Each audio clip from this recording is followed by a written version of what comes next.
Once upon a time, I was a little girl with the magic mirror, and when I asked who was the fairest of them all, the mirror showed me a princess. She had white skin, blue eyes, and long blonde hair, and she was beautiful. But she didn't look like me.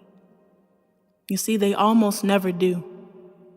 For years, I watched my mother make magic tricks of poverty, pull mills out of thin air, electricity from unpaid bills in church. I witnessed black girls sing siren songs to sinners, sinking their ships of idolatry in the sea of a sanctuary, their bodies washing up to the shores of the Savior, arms outstretched, shoulders shaking, renewed in their faith in magic. And if I were to try to, I don't think I could ever find a time when black girls have not been magic. I've witnessed our walk pull catcalls from the barking mouths of dogs. I've watched us cut ourselves from the bellies of wolves only to be fed to the beast, but still be home in time to kiss our babies goodnight.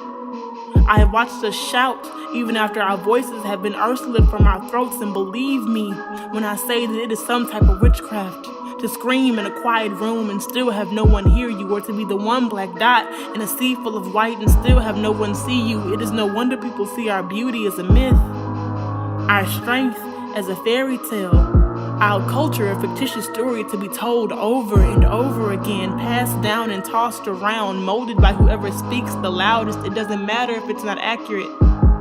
It only matters if the author can sell it, package it, sexualize it, create the illusion that black girls can be the center of your wet dreams, but not human enough to command their own sexuality. But we never needed a pirate to Captain Hook us into reality. We have always been real, all flesh and blood, all kink and curl. But I dare the world to tell us that we are not magic, that our hands have not made rafters of our dignity after tragedies Titanic themselves into our heritage, that our tears don't make gardens of graveyards filled with the bodies of our black brothers and sisters and husbands and mothers and sons and daughters, that we have not learned to make disappearing acts of our blackness to blend in with white crowds, or abracadabra'd our copper chains to glass ceilings, our glass ceilings into mirrors that reflect the very essence of our struggle, but they will tell us that we do not belong in this story,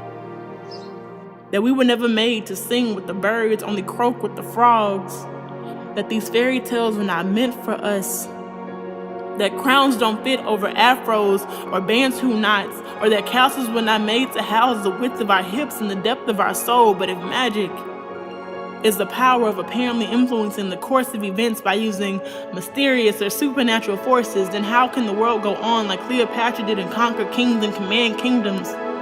Like Harriet Tubman wasn't the fairy godmother of slaves, like black women haven't Houdini'd the very course of history.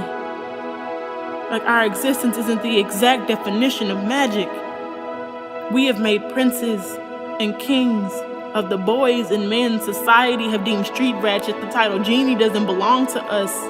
We have scattered more breadcrumbs than Hansel and Gretel in order to fumble our way through a forest of false narratives and perceptions of our persons, but have yet to find home in this village of America. We have slayed more dragons than Prince Charming, destroyed more Horcruxes than Harry Potter, and so again, I dare the world to tell us that we are not magic, that we don't bleed pixie dust, that the sun doesn't caress our skin and sing lullabies to our melanin. We are magic.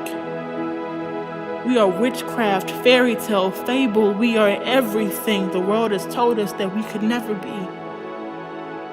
Once upon a time, we were little girls with mirrors, and they told us that we were beautiful. And that was the beginning of our fairy tale.